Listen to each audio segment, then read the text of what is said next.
All right, race fans, what do we got in the mail today? Well, let's check it out. Looks like we got something from Motive Products. Let's see what's in the box. All right, looks like we got something cool in the box. We got a pump. Got an adapter here for a VW 27 millimeter. So if you have a bug or a bus, specifically a bay window bus, you should have the 27 millimeter brake reservoir cap. So that's the adapter for that. And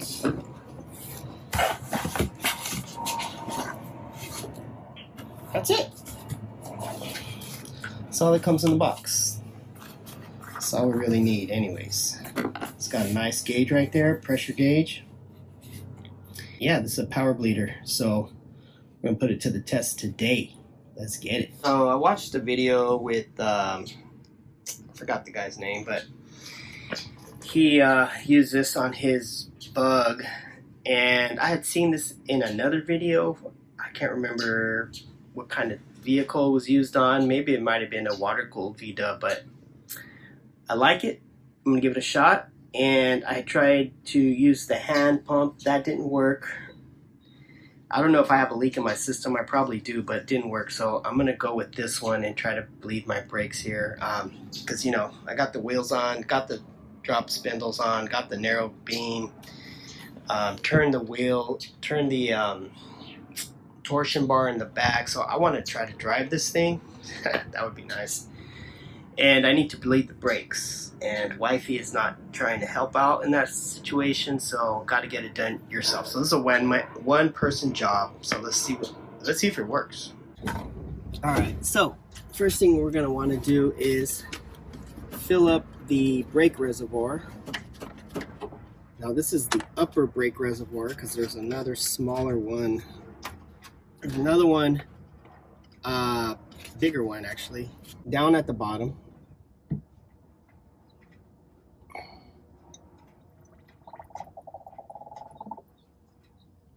Just a little bit of air in there, not too much. All right, so now we got that. Here's the cap. Here's the new.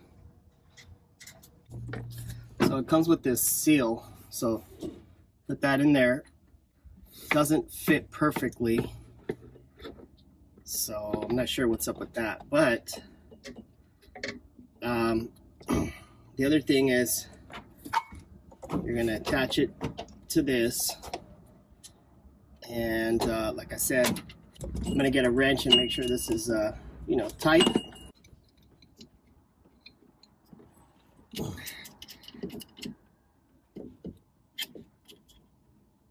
Now the other thing is when you put this on, a cool little trick from Haptic Garage, that's the guy I was trying to remember who it was, is twist up your cap and then put it on, because when you put it on, you're gonna untwist it. So that'll help keep all the twist out of there. All right, now we're good. And then you got to make sure you fill this up. So before you do anything, make sure you fill this up, because you want to push fluid, not air, into the system. So take a look in there, make sure it's clean. Looks good. I'm using a big old bottle of .3 synthetic brake fluid. Let's see, 32 fluid ounces.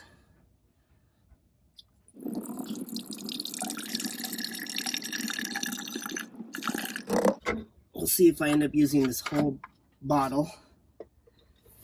All right, now I can put this on, and we should be able to start pumping up and building up pressure.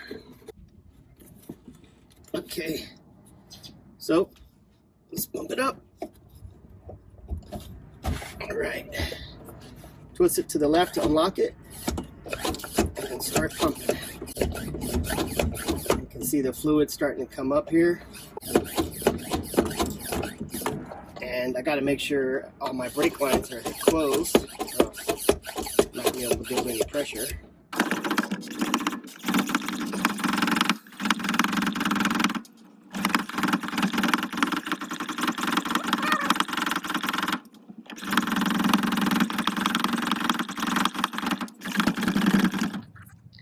All right, finally built some pressure up.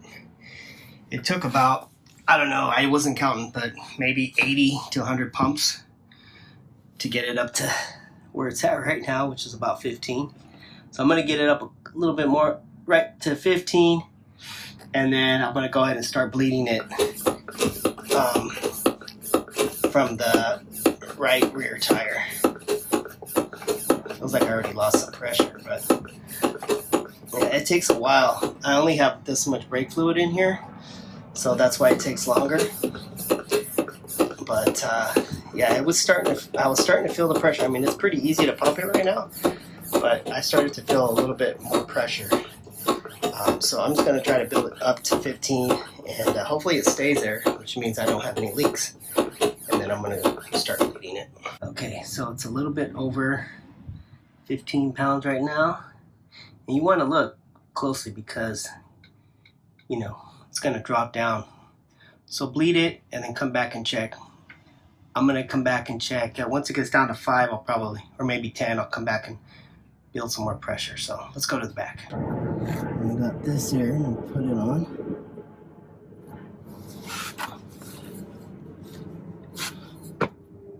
All right, put that on there. All right, I opted to just go with the old school glass jar and just put the hose in there. So that should be good. Just want to make sure your hose is set in there. See what happens. Let's open up this bleeder valve. All right, there we go. So the brake fluid should start coming through. It is a little bit, but not very much. Houston, we have a problem.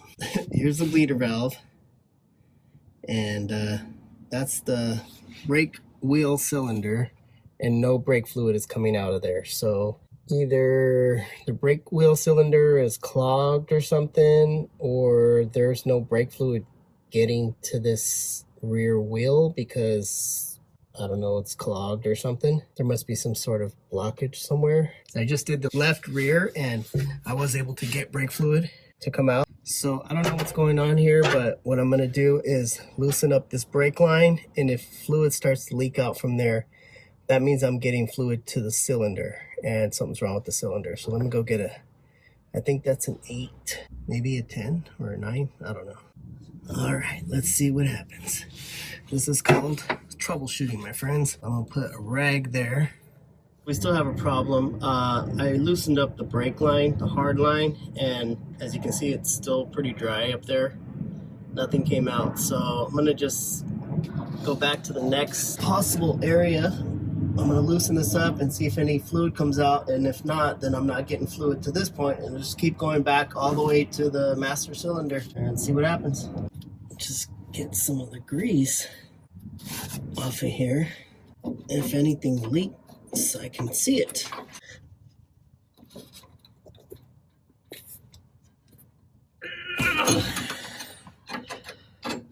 Alright, hold on, at least I know it's tight. Okay, looks like we got some brake fluid coming out here. So that's good.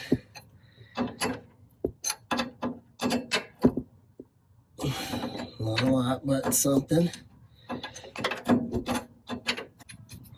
Alright, well,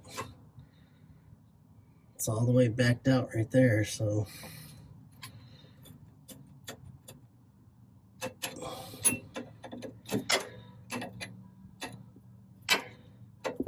I should have more fluid leaking out than that. Alright, let's see here. Let's try to see if there's a blockage somewhere else. All right, so that's tight. All right, so I found the next junction. It's T right here, and I'm getting brake fluid to this line, which goes to my left rear. So that must mean that I'm getting brake fluid here, but from that point to the right rear line, there might be blockage in this T right here. So let's check that. Look at this brake line here. If you follow it up, you'll see right there, there's a bulge in the brake line. Right there. Maybe this brake line is clogged or something. I don't know how that could happen. It looks like something's going on right here. So, yeah.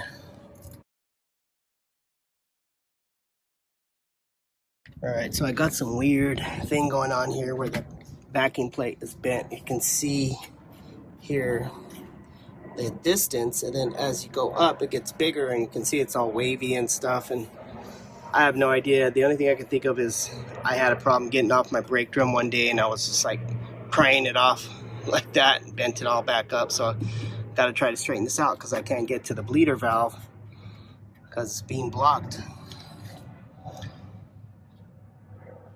Can't get my wrench in there because this is in the way. So got to bend this back.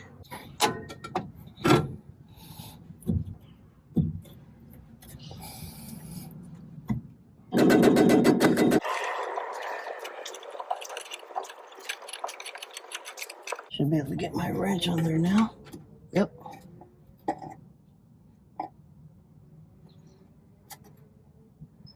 All right, looking good. All right, we got brake fluid coming through. All right, dudes, I'm having problems bleeding the brakes. I'm just gonna go ahead and put the shifter back on and just move it. I don't really need the brakes to work perfect, just so I can move the car into the driveway and straighten it out so I can do the alignment on the wheels. Then I'll worry about the brakes later.